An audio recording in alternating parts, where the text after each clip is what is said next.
depender de mandar isso. A gente não vai precisar estar encaminhando para o técnico, a gente pode até escrever para o técnico, mas nós mesmos podemos fazer as alterações. Clicando ali onde a setinha mostra em modificar, a gente consegue fazer as alterações e aí abre, quando a gente clica em modificar, abre esse quadro, a gente pode fazer isso clicando nas setinhas, alterando os números ou trabalhando na seta que quando a gente clica num dente, ela aparece, trabalha. Eu particularmente gosto muito de trabalhar nas setinhas. Eu acho que fica muito mais preciso, a gente vai clicando ali, dessa maneira que eu mostrei aqui para vocês, e a gente vai conseguindo fazer as edições necessárias para cada caso. Acho isso muito legal. Ali nós temos todos os movimentos, fica muito fácil da gente entender e de visualizar tudo isso. A gente pode estar trabalhando também com a tomografia no 3D, alterando, tendo uma noção melhor e realista da posição dessa raiz. Eu gosto muito do controle 3D, como eu disse no começo, o planejamento virtual é minha paixão. Eu acho que isso torna o caso ainda melhor, você podendo trabalhar no seu próprio caso. A gente faz a prescrição e tudo, mas quando a gente pode editar, torna esse caso ainda muito mais preciso, né? E com o uso da tomografia fica melhor ainda. A gente pode também editar a taxa, mas os buttons, sem problema nenhum. A gente basta você arrastar, você substituir, você edita a angulação do bisel, tamanho dos attachments, tudo isso no controle 3D, sem ter que enviar nada ao técnico, tornando o planejamento mais preciso. Uma coisa que às vezes passa despercebido é a inclinação, o ajuste do plano oclusal. Importante a gente avaliar se está adequado e a gente modificar para que a gente tenha uma precisão ainda maior no nosso planejamento virtual. E aí a gente pode usar essas alterações que a gente fez e agora com a ferramenta o Live Now, a gente faz essa alteração em 2 minutos.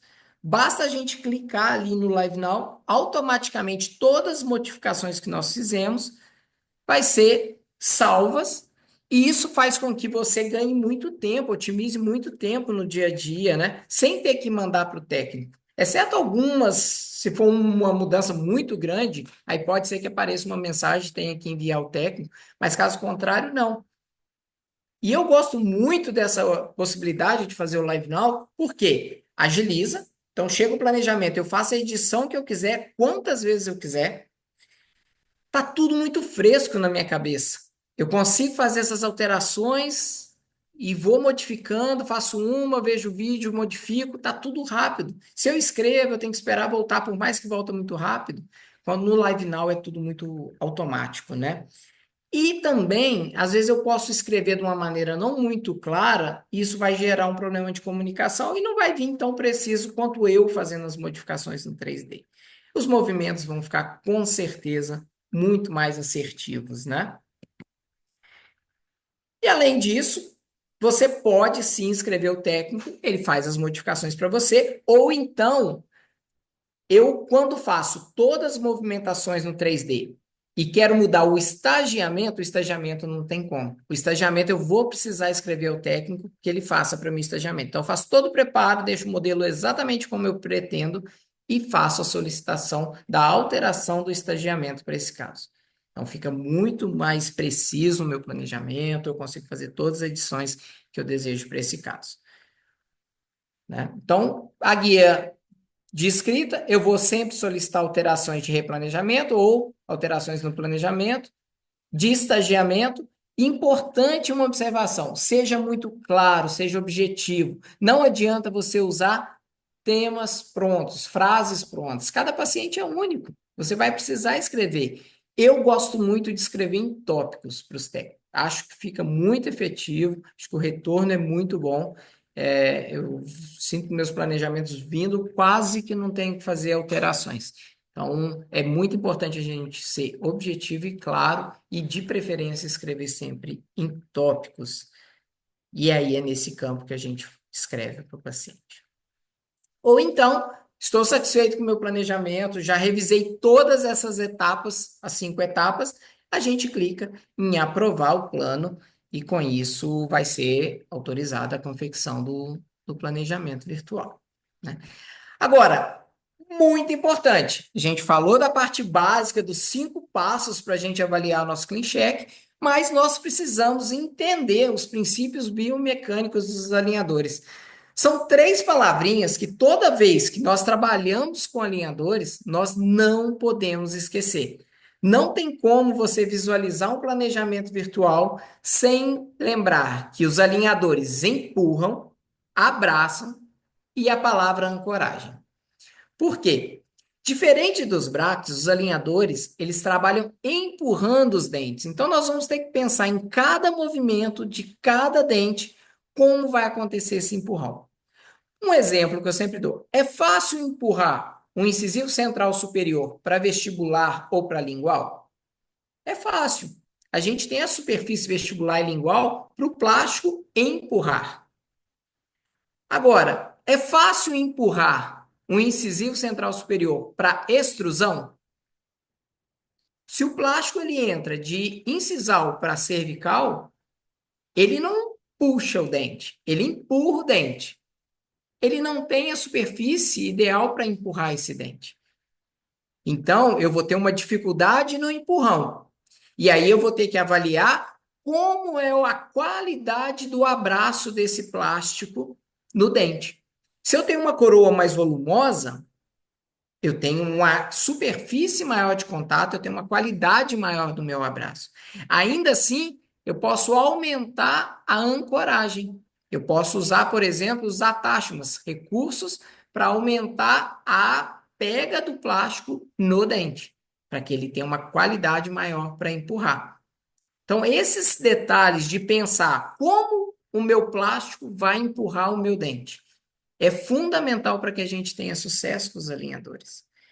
Pensar, se eu tenho coroas curtas, eu vou ter uma qualidade de abraço inferior. Eu vou ter mais dificuldades do movimento acontecer. Eu vou precisar aumentar o abraço no dente. O que eu tenho que aumentar? A ancoragem. Eu vou ter que lançar a mão de recursos como attachments de retenção. Então, fundamental que a gente pense nisso. Se eu tenho coroas menores, preciso melhorar o meu abraço.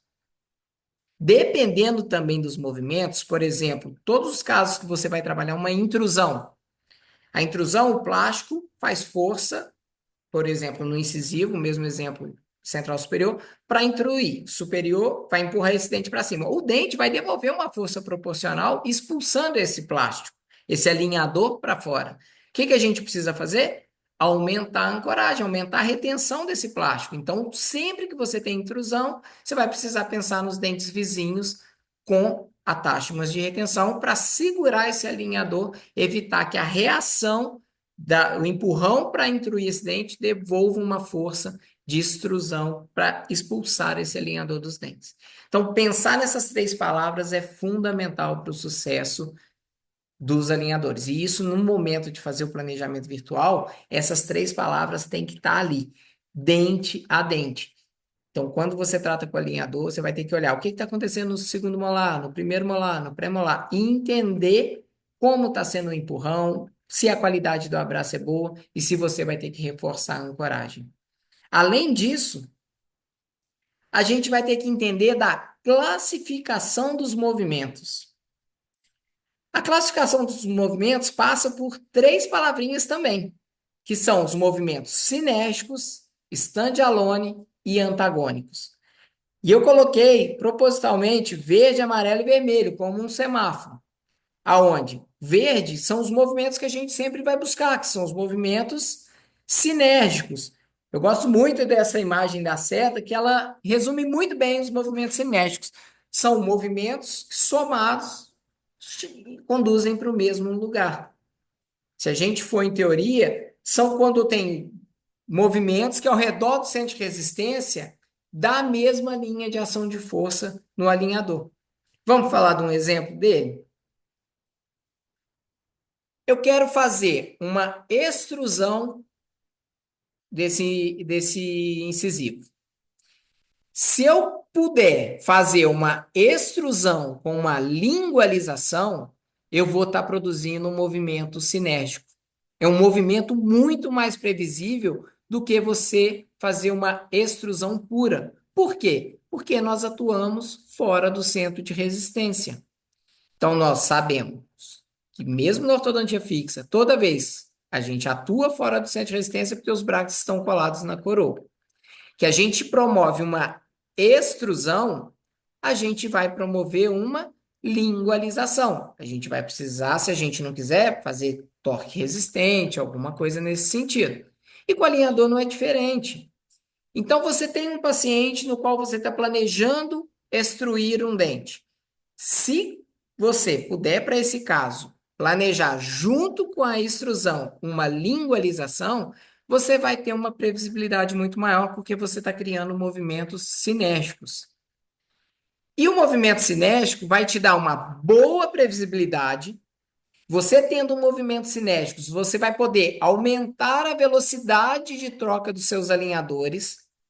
Então, você pode, ao invés de trocar com 10 dias, você pode falar para esse paciente: olha, nessa fase estamos com movimento cinético, nós vamos passar a troca, você usando muito bem, para 7, 8 dias de uso. Você acelera o tratamento quando no seu planejamento virtual você planeja os movimentos cinéticos. Certo? Então, a gente sempre busca os movimentos sinergistas. Nós temos também o movimento stand-alone. Esse movimento, a gente tem que ter muito cuidado com esse movimento, porque é um movimento que tem uma baixa previsibilidade. São movimentos que têm rotação no próprio eixo, em volta do próprio eixo. O dente não se mexe, ele gira em torno do centro de resistência. Um exemplo, eu quero fazer uma rotação nesses incisivos. A gente quer fazer uma distal in e uma mesial off. O que acontece quando a gente faz esse movimento de stand-alone? O plástico, ele tem uma deformação muito grande. E com essa deformação, a gente vai perder eficiência. Então, a gente não pode aceitar esses movimentos de giro, de rotação em volta do próprio eixo. Isso vai acontecer tanto em movimentos de inclinação, de angulação, e a previsibilidade é de média a baixa, por causa dessas deformações que eu estou falando que vai acontecer com o plástico. Ele vai perder eficiência, ele vai perder a memória elástica dele. Então, o que a gente precisa fazer nesses casos? A gente precisa estagiar o movimento. Olha a palavrinha do estagiamento lá atrás citada. A gente vai precisar fazer que essas mecânicas aconteçam de maneira separada, que seria, por exemplo, fazer um movimento de vai e vem. Vou voltar na imagem para ficar mais fácil explicar. Eu quero fazer uma distal in e uma mesial off. O que eu posso fazer? Eu posso fazer primeiro um movimento de dobradiça. Eu faço o mesial off e depois faço um movimento de lingualização. Com isso, eu saio do movimento stand-alone e entro no movimento de round tripping, que seria muito mais previsível. Você torna seu caso muito mais previsível do que fazer uma rotação em volta do próprio eixo. André, nunca eu posso fazer uma movimentação em volta do próprio eixo?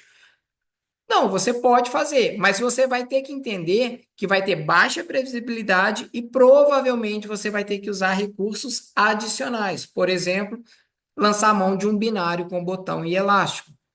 Muitas vezes você vai aceitar no seu planejamento virtual, mas esse aceitar tem que ser de forma consciente. Você sabe que aquele movimento que vai acontecer, que está ali tendo um movimento standalone de rotação em volta do próprio eixo, vai ser de baixa previsibilidade. Provavelmente não vai acontecer como no vídeo. Só que você, de maneira consciente, já aceita esse movimento porque você prevê usar um botão e elástico para fazer um binário. Aí tudo bem. Agora, achar que aquele movimento por si só vai acontecer, principalmente se tiver uma quantidade maior de movimento, não vai acontecer por causa dessa deflexão do plástico, certo? E o movimento que a gente tem que evitar sempre, e esse a gente não vai aceitar nunca, seriam os movimentos antagônicos. Esse movimento antagônico é quando a gente tem forças contrárias. A gente vai ter uma força numa direção e outra força em outra direção. Na física, a gente sabe muito bem que movimentos antagônicos vão acarretar em acabar um anulando o outro. Então, a gente tem que evitar esses movimentos antagônicos. Esse exemplo que eu vou citar aqui. Importante citar o artigo, eu estou baseando tudo isso no artigo do professor Renato Martins, da Juliana Parisotto, publicado na Dental Press. Então, é um artigo que eu aconselho todo mundo a ler, muito importante para a gente entender essa classificação dos movimentos. Eu quero, no meu planejamento virtual, fazer a distalização do meu dente canino, do meu dente 13, mas também quero fazer uma rotação para mesial. Eu quero fazer uma mesial in. Se no meu vídeo de movimentação eu tiver esse canino distalizando e ao mesmo tempo rodando para mesial, eu vou ter uma força anulando a outra. Você imagina, o alinhador não trabalha empurrando? Então eu vou ter um empurrão o alinhador fazendo um empurrão nessa coroa para distal. Mas ao mesmo tempo eu tenho um empurrão para giro na mesial. Isso vai ser muito pouco efetivo. Um movimento vai anular o outro e não vai acontecer da maneira esperada. Não vai ser da maneira que a gente viu no vídeo. E qual que é a obrigação da gente como ortodontista? Avaliar individualmente cada dente, pensando sempre na classificação do movimento. O movimento é cinético? É standalone? Dá para sair do standalone, fazer um round trip, um vai e vem? Se for antagônico, eu preciso estagiar. Eu não posso deixar de maneira alguma esse movimento acontecer ao mesmo tempo. Então, nessa situação aqui, o que que seria o mais adequado? Você solicita que primeiro realize a distalização do dente 13 para depois fazer a correção de mesial in. Tá vendo como muda tudo? E isso você faz na sua prescrição. No momento que você está enviando o caso para o planejamento, você vai prescrever dessa maneira. Realizar a correção do dente 13 da seguinte maneira. Primeiro, distalizar e somente após a distalização realizar a correção da rotação com o mesial in. Isso muda tudo. E aí você sai de um movimento que seria antagônico, se estivesse acontecendo junto, para um movimento totalmente previsível, um movimento cinético. Os movimentos antagônicos são de baixa previsibilidade, né? E em muitos casos, sequer esse movimento vai acontecer, porque a gente está falando de forças contrárias. E a gente sempre precisa lembrar que ao planejar um tratamento, nós vamos ter que pensar se esses movimentos são cinéticos, standalone ou antagônicos, e que eles têm dificuldades distintas. Um movimento antagônico sequer vai acontecer. Então não adianta nada, seu vídeo no seu vídeo do seu planejamento virtual está lindo e maravilhoso, o resultado final, se você tiver nesse vídeo movimentos antagônicos. Busquem sempre os movimentos cinéticos. Isso é fundamental para o sucesso com o tratamento dos alinhadores. A gente entendendo que essas dificuldades são diferentes, que o planejamento precisa ser pensado de maneira diferente, você às vezes vai ter que fazer mais estagiamento para fugir dos movimentos antagônicos, o seu resultado vai ser incrível, sua precisão no seu tratamento muito melhor. E lembre-se, aplique sempre os conceitos de biomecânicas nos seus planejamentos ortodônticos. Você aplicando, entendendo aquelas três palavrinhas do empurrar, do abraçar e do ancorar, e usando a classificação dos movimentos para avaliar o seu setup virtual, o seu planejamento fica muito realista, muito previsível. A chance de todos os movimentos ali acontecerem é muito grande, e se não acontecerem, fica muito pouco para refinar, porque você fez um planejamento pautado em conceitos biomecânicos verdadeiros. Certo? Eu acho que era isso. Fiz Muito do bom. tempo que eu prometi, que a gente ia fazer em 40 minutos, para não cansar para ninguém. Eu falo que é um conceito muito básico, mas que eu acho que é importante que É a gente importante. lembre disso, revise isso, né? Isso, muito bom. É o que eu falo, né? Para a gente tratar com alinhadores, a gente precisa entender, né? Como que a gente vai visualizar a biomecânica, como que funciona, né? Quais são os movimentos difíceis, né? O que que a gente pode fazer para melhorar, né? A previsibilidade da movimentação. Foi ótimo, foi ótimo. E no começo falando do diagnóstico, né? O quanto é importante a gente ter um bom diagnóstico para assim fazer um bom planejamento, né? Acho que essas são as duas etapas principais ali do planejamento com o alinhador, né? Com certeza. Não adianta a gente esperar ter o resultado, a gente falar, vai acontecer só porque eu estou fazendo o alinhador. Não, se a gente não pautar nesses detalhes, que é básico, mas é o princípio de tudo, a gente não vai conseguir alcançar o resultado, né? Afinal, o nosso compromisso é com o resultado com o paciente, né, Thalita? Exatamente. Então é uma soma, acho que é o planejamento, o diagnóstico, para a gente ter uma boa condução ali do caso. Sem dúvida alguma. Ah, Fico aberto aí se alguém tiver alguma dúvida, puder contribuir com alguma coisa. ó, vamos lá, doutora Kátia Ferrer, nossa parceira também, falando muito bom. A Flávia, ótima aula, professor, pontos muito importantes para um ótimo planejamento, parabéns. A doutora Wanda também, que está toda quarta-feira aqui com a gente, excelente, André, a grande importância dos conceitos biomecânicos. Ah, doutor Olício, parabéns, André. Didática ímpar e generosidade em nos ensinar, obrigada. Eu não tenho o que falar da didática do André também, aprendi demais. A doutora Mônica, ótima aula, muito didático, obrigado. Doutora Carila, também parceira lá da Adtech, muito bom. Todo mundo aqui tá feliz aí com a aula, professora. É o que eu falo, a sua didática, a forma de ensinar é muito simples, né? Parece que é mais simples ainda quando a gente te escuta. Doutor Rodrigo, obrigada. Doutor André, ótima aula.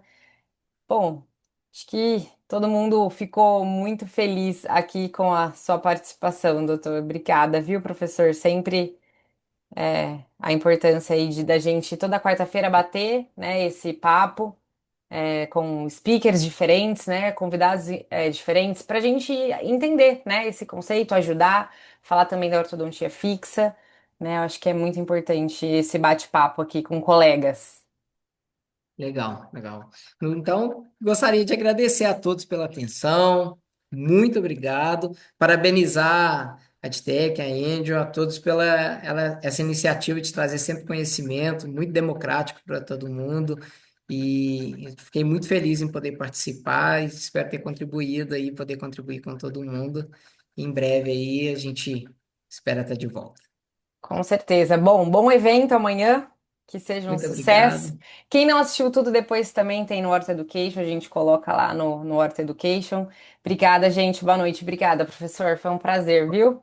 Boa noite, prazer é meu. Deixa eu aproveitar para quem quiser entrar no nosso clube, né? Com o Com André Reis certeza. Pinto. Vai ser um prazer. A gente toda semana, todas terças-feiras, às 8 horas da noite, nós temos sempre aulas com diversos temas diferentes para ajudar os colegas ortodontistas. Vai ser um prazer recebê-los todos lá. Obrigada, professor. Obrigada. Obrigadão. Um grande abraço. Boa noite, gente. Obrigada. Tchau, Boa noite. tchau. Tchau, tchau.